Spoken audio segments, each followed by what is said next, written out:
नमस्कार दोस्तों, बहुत बहुत स्वागत है आप सभी का एक बार फिर से। जी हाँ दोस्तों, पूरे दिन की कई महत्वपूर्ण और बड़ी खबरें निकल कर सामने आ रही हैं। जानेंगे सभी खबरों को विस्तार से। तो दोस्तों, खबरों में आगे बढ़ने से पहले वीडियो को एक प्यार भरा लाइक जरूर कर दें और ताज़ा खबरों को जानने के लिए चैनल को सब्सक्राइब भी जरूर कर लें। तो देखते हैं पहली बड़ी खबर क्या निकल कर सामने आ रही है। दिवाली से पहले फूटा महंगाई बम, 11 महीने में 651 रुपए बढ़े सिलेंडर के दाम। जी हाँ दोस्तों, आपको बता दें महंगाई का एक और बम आम जनता पर फूटा है। गैस सिलेंडर की कीमतों में बड़ी बढ़ोतरी हुई है। गैस सिलेंडर के दाम में फिर एक बढ़ोतरी दर्ज की गई है। नवंबर की पहली तारीख को तेल कंपनियों ने गैस सिलेंडर की कीमत में एक बार में ही 266 रुपए की बढ़ोतरी कर दी है। इस बढ़ोतरी के साथ ही एलपीजी सिलेंडर की कीमत 2050 पैसे प्रति सिलेंडर तक पहुँच गए हैं। साल 2021 में इससे पहले भी करीब 8 बार गैस सिलेंडर की कीमतों में बढ़ोतरी हुई है। अगर आंकड़ों पर नजर डालें तो साल 2021 में गैस सिलेंडर की कीमतों में 651 रुपए तक की बढ़ोतरी की गई है। आपको बता दें महंगाई के बीच आम जनता को फिर झटका लगा है। गैस सिलेंडर की कीमतों में बड़ी बढ़ोतरी की गई है। नवंबर महीने में पहले दिन पेट्रोलियम कंपनियों ने गैस की कीमत में 266 रुपए की बढ़ोतरी की गई है। हालांकि इस राहत बात यह है कि बढ़ोतरी कमर्शियल सिलेंडर में हुई है। तेल कंपनियों ने 14 किलो वाले घरेलू एलपीजी सिलेंडर के दाम में कोई बदलाव नहीं किया है। गोवा चुनाव को लेकर केजरीवाल का बड़ा बयान, कांग्रेस और बीजेपी दोनों भ्रष्ट, मिल बांट कर खाते हैं मलाई। जी हाँ दोस्तों, आपको बता दें सभी राजनीतिक पार्टियां आगामी गोवा विधानसभा चुनाव की तैयारियों में जुट गई है। हाल में ही टीएमसी प्रमुख ममता बनर्जी ने गोवा दौरे के बाद अब आम आदमी पार्टी संयोजक दिल्ली के मुख्यमंत्री अरविंद केजरीवाल ने गोवा का मोर्चा संभाल लिया है। सोमवार को एक बार फिर अरविंद केजरीवाल गोवा के दौरे पर हैं, जहां उन्होंने गोवा की जनता से कई चुनावी वादे किए। इतना ही नहीं, कांग्रेस और बीजेपी पर भी जमकर निशाना साधा। गोवा आए आप चीफ अरविंद केजरीवाल ने बीजेपी और कांग्रेस पर आरोप लगाते हुए कहा कि कांग्रेस और बीजेपी दोनों ही भ्रष्ट हैं। यही कारण है कि कांग्रेस भाजपा के खिलाफ बोलने की हिम्मत नहीं करती, क्योंकि वे जानते हैं कि अगर वे बोलेंगे तो उन्हें जेल भेज दिया जाएगा। इसी के साथ उन्होंने सवाल करते हुए कहा कि भाजपा के पिछले 10 सालों के शासन में कांग्रेस के पूर्व मुख्यमंत्री या मंत्री के खिलाफ एक भी मामला दर्ज क्यों नहीं किया गया। आपको बता दें आप संयोजक केजरीवाल यहीं नहीं रुके। उन्होंने आगे कहा कांग्रेस और बीजेपी दोनों मिलकर काम कर रही है, मिल बांट कर मलाई खाते हैं। उनके पास एक समझौता है जिसके अनुसार जब वे सरकार में आते हैं तो दूसरे के खिलाफ कार्रवाई नहीं करते। पेट्रोल, डीजल और एलपीजी की बढ़ती कीमतों के खिलाफ सड़क पर उतरी बीजेडी, किया विरोध प्रदर्शन। जी हाँ दोस्तों, आपको बता दें उड़ीसा में सत्तारूढ़ बीजू जनता दल ने पेट्रोल, डीजल और रसोई गैस समेत अन्य आवश्यक वस्तुओं की कीमतों की बढ़ोतरी के लिए केंद्र सरकार पर निशाना साधते हुए सोमवार को प्रदेश भर में प्रदर्शन किए। इस दौरान भुवनेश्वर की सड़कों पर बड़ी संख्या में कार्यकर्ता जुटे और बड़ी कीमतों के खिलाफ नाराजगी व्यक्त की। दल ने कहा कि बीजेपी कभी भी इस मुद्दे पर चुप नहीं रहेगी और जनहित में आवाज उठाएगी। आपको बता दें कि सोमवार को हुई वृद्धि के बाद दिल्ली के पेट्रोल के दाम 109 रुपये 69 पैसे प्रति लीटर, डीजल के दाम 98 रुपये 42 पैसे प्रति लीटर हो गए हैं। बीजेपी के नेता ने सोमवार को हुए इस प्रदर्शन में घोषणा की शनिवार को की थी। पार्टी नेताओं ने कहा था कि आंदोलन के हिस्से के रूप में बीजेपी नेता और सदस्य रविवार को यहां राजभवन के सामने धरने पर बैठेंगे और राज्यपाल गणेशी लाल को राष्ट्रपति रामनाथ कोविंद के नाम एक ज्ञापन सौंपेंगे।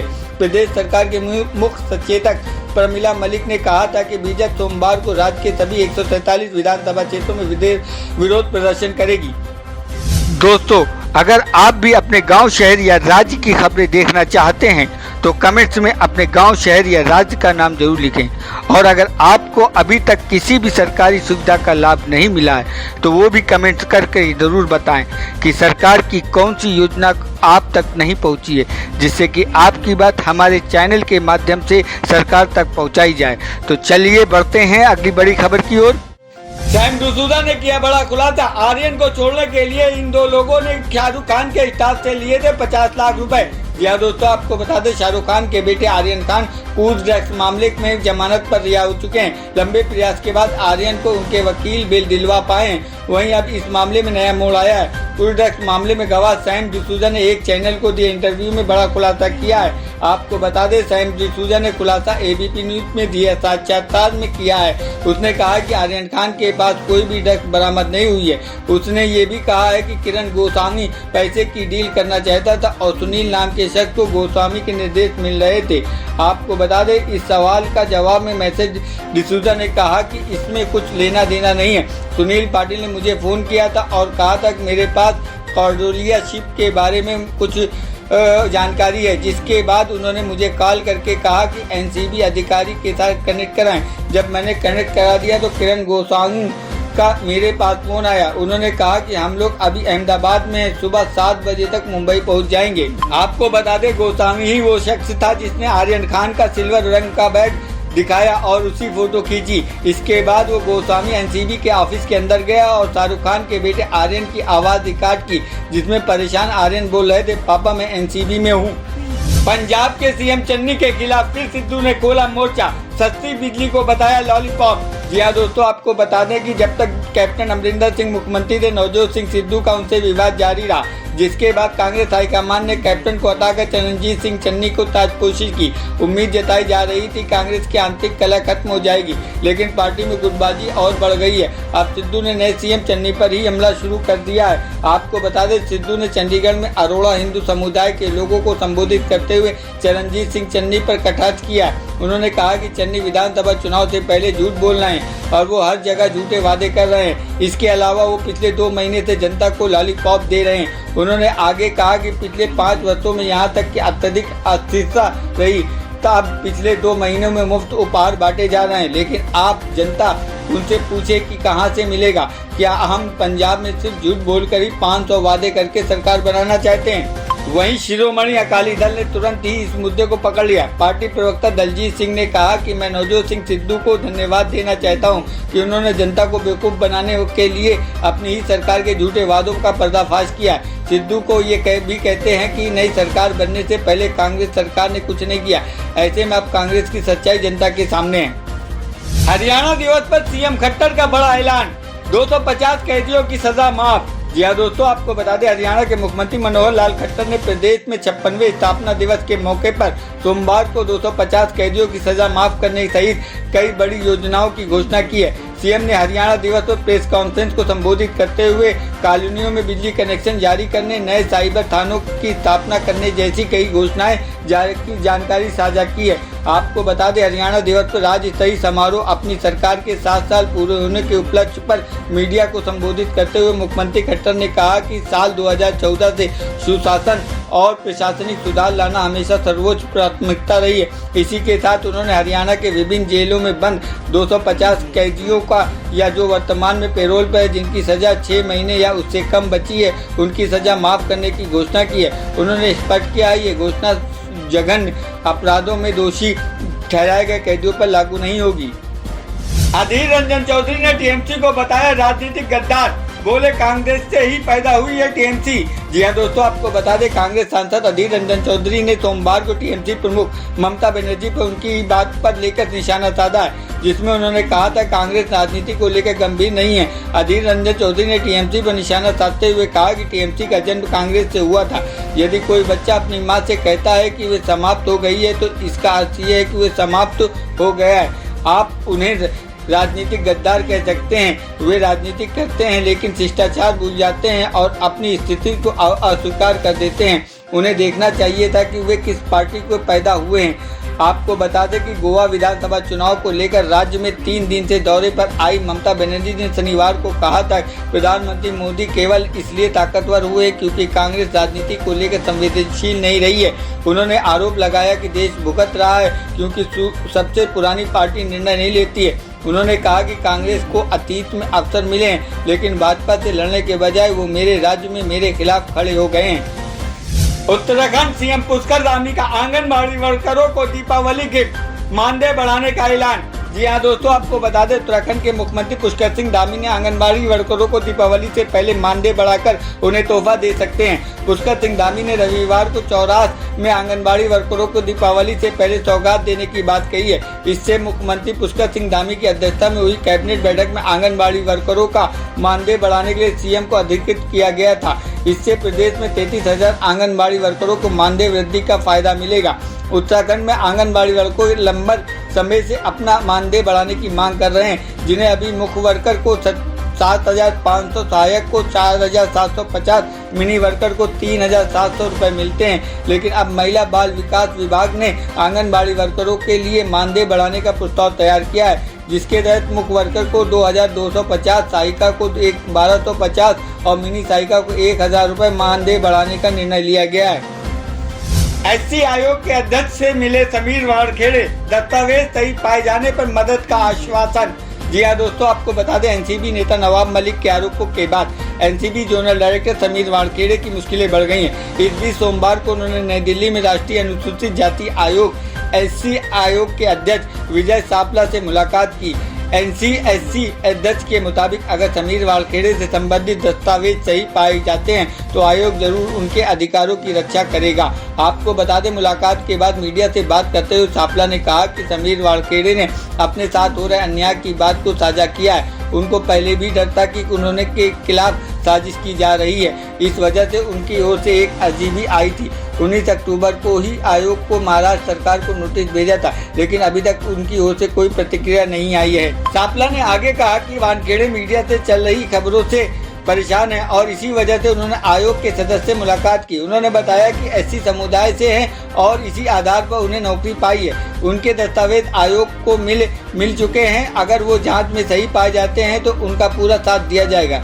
वहीं इस मुलाकात के बाद वानखेड़े ने कहा कि उन्होंने अपने सभी डॉक्यूमेंट दे दिए हैं। जांच के बाद आयोग खुद मीडिया को बताएगा। बिहार उपचुनाव को लेकर तेजस्वी का नीतीश पर धांधली का आरोप, कहा जीतने के लिए कुछ भी कर सकते हैं। जी हाँ दोस्तों, आपको बता दें बिहार में विधानसभा की 2 सीटों कुशेश्वरीस्थान और तारापुर में हुए उपचुनाव को कल नतीजे आने हैं। इससे पहले मुख्यमंत्री नीतीश कुमार और नेता प्रतिपक्ष तेजस्वी यादव के बीच जुबानी जंग शुरू हो चुकी है। तेजस्वी यादव ने कहा कि नीतीश कुमार धन बल और सब लगा दिया गया है, ये जीतने के लिए कुछ भी कर सकते हैं, लेकिन जीत हमारी ही होगी। मतगणना में गड़बड़ी की आशंका के चलते तेजस्वी यादव नजर रखने के लिए दरभंगा के लिए रवाना हो गए। दरभंगा रवाना होने से पहले तेजस्वी ने चुनाव में धांधली का आरोप लगाते हुए कहा नीतीश कुमार के पास कहने को कुछ नहीं है, उन्हें शर्म आ रही है। वो वीडियो वायरल हुए हैं, उनमें कौन लोग थे, इनके पास कोई जवाब नहीं है। नीतीश कुमार ने धन बल सब लगा दिया है, लेकिन जीत हमारी ही होगी। नीतीश कुमार की चाल चरित्र पूरा देश जान गया है कि वह चुनाव जीतने के लिए कुछ भी कर सकते हैं। मतगणना पर हमारी पैनी नजर है। मैं दरभंगा जा रहा हूँ, प्रदेश अध्यक्ष जगन्नाथ सिंह तारापुर जा रहे हैं। आपको बता दें तेजस्वी यादव ने कहा कि काउंटिंग की प्रक्रिया को लेकर कंफ्यूज पैदा किया जा रहा है। ये सब अधिकारी बेईमान नहीं है होते, लेकिन कुछ अधिकारी बेईमान हैं। बिहार सरकार के मंत्रियों का CDR मंगवाना चाहिए, तब पता चल जाएगा कौन कौन उछल रहे थे। कुछ बेईमान और भ्रष्ट मंत्री चाह रहे हैं कि हारने के बाद भी अपने उम्मीदवार को सर्टिफिकेट दिलवा दें। सभी पर पैनी नजर, हम किसी को नहीं छोड़ने वाले हैं। फायदे का सौदा, इलेक्ट्रिक वाहन खरीदा तो टैक्स और रजिस्ट्रेशन फीस में मिलेगी मुक्ति। जी हाँ दोस्तों, आपको बता दें उड़ीसा कैबिनेट द्वारा इलेक्ट्रिक वाहन पॉलिसी में मंजूरी देने के 1 महीने बाद ही उड़ीसा सरकार ने उड़ीसा इलेक्ट्रिक वाहन नीति 2021 के अनुसार बैटरी से चलने वाले इलेक्ट्रिक वाहनों पर टैक्स और रजिस्ट्रेशन फीस पर 100% छूट की घोषणा की है। ये राज्य में इलेक्ट्रिक वाहन खरीदने वाले लोगों के लिए बहुत बड़ी खुशखबरी है। खासकर राज्य सरकार ने ये ऐलान फेस्टिवल सीजन पर किया है। आपको बता दें टैक्स और रजिस्ट्रेशन फीस पर 100% छूट ग्राहकों के लिए काफी फायदेमंद होगी। सरकार के टैक्स छूट के कदम के उद्देश्य अधिक से अधिक लोगों को पेट्रोल और डीजल से चलने वाले वाहनों को कार्बन उत्सर्जन की कम करने के लिए बैटरी चलने वाले वाहनों के लिए प्रोत्साहित करना है। राज्य परिवहन विभाग के शनिवार को इस संबंध में एक अधिसूचना जारी कर इलेक्ट्रिक वाहन पर टैक्स छूट की घोषणा की है। हज के लिए आज 1 नवंबर से 31 जनवरी 2022 तक कर सकते हैं ऑनलाइन आवेदन। जी हाँ दोस्तों, आपको बता दें आज से हज 2022 के लिए ऑनलाइन आवेदन की प्रक्रिया शुरू हो गई। इस बार हज की सभी प्रक्रियाएं डिजिटल माध्यम से होंगी। केंद्रीय अल्पसंख्यक कार्य मंत्री मुख्तार अब्बास नकवी ने नए सुविधा के साथ हज 2022 की घोषणा की है। खास बात यह है कि आज यानी 1 नवंबर से हज 2022 के लिए ऑनलाइन आवेदन की प्रक्रिया शुरू होगी। हज हाउस मुंबई में हज 2022 की घोषणा करते हुए नकवी ने कहा कि संपूर्ण हज प्रक्रिया 100% डिजिटल ऑनलाइन होगी। हज 2022 के लिए आवेदन पत्र जमा किए जाने की अंतिम तिथि 31 जनवरी 2022 रखी गई है। हज के लिए आवेदन ऑनलाइन आधुनिक सुविधाओं से युक्त हज मोबाइल ऐप के जरिए भी किए जा सकेंगे। सरकार इस बार ये कोशिश कर रही है कि इस बार भारतीय हज यात्री भी वोकल फॉर लोकल को प्रोत्साहित करें एवं स्वदेशी सामान के साथ हज यात्रा पर जाएं। कृषि कानूनों को लेकर राकेश टिकैत ने मोदी सरकार को दिया 26 नवंबर तक का अल्टीमेटम। जी हाँ दोस्तों, आपको बता दें भारतीय किसान यूनियन बीकेयू के नेता राकेश टिकैत ने केंद्र सरकार को चेतावनी देते हुए कहा कि केंद्र सरकार के पास कृषि कानूनों को निरस्त करने के लिए 26 नवंबर तक का समय है। ये दिन 1 वर्ष पूरा होने का प्रतीक होगा क्योंकि किसान 3 अधिनियमित कृषि कानूनों का विरोध कर रहे हैं। किसान नेताओं और केंद्र ने कई दौर की बातचीत की है, लेकिन गतिरोध बना हुआ है। आंदोलनकारी किसानों का प्रतिनिधित्व करने वाले नेता ने हिंदी में एक ट्वीट किया है। केंद्र सरकार को 26 नवंबर तक का समय है। उसके बाद 27 नवंबर से किसान गांवों से ट्रैक्टर से दिल्ली की ओर चारों ओर आंदोलन स्थलों पर बॉर्डर पर पहुंचेगा। पक्की किलेबंदी के साथ आंदोलन और आंदोलन स्थल पर ताबूतों को मजबूत करेगा। इससे पहले दिल्ली पुलिस ने गुरुवार रात टिकरी और गाजीपुर सीमाओं पर लगाए गए बैरिकेडिंग को हटाना शुरू कर दिया है, जहां किसानों के केंद्र ने 3 कृषि कानूनों का विरोध कर रहे थे। गाजीपुर और टिकरी सीमाओं पर बैरिकेडिंग और सीमेंटेड ब्लॉक हटाए जाने के 2 दिन बाद भारतीय किसान संघ बीकेयू के नेता राकेश टिकैत ने रविवार को केंद्र सरकार को चेतावनी दी कि अगर विरोध करने वाले किसानों को जबरन हटाने का प्रयास किया जाता है तो वे देश भर में सरकारी कार्यालयों को गल्ला मंडी, अनाज मंडियों में बदल देंगे। तो दोस्तों, ये थी अब तक की सभी बड़ी खबरों की अपडेट। टुडे ब्रेकिंग न्यूज और लेटेस्ट खबरों को देखने के लिए हमारे चैनल को सब्सक्राइब जरूर कर लें। वीडियो लाइक और शेयर जरूर कर दें अपने दोस्तों और रिलेटिव्स के साथ। तो दोस्तों, आपसे फिर मिलेंगे काम की खबरों और सरकारी योजनाओं के एक और नए वीडियो के साथ। तब तक के लिए धन्यवाद।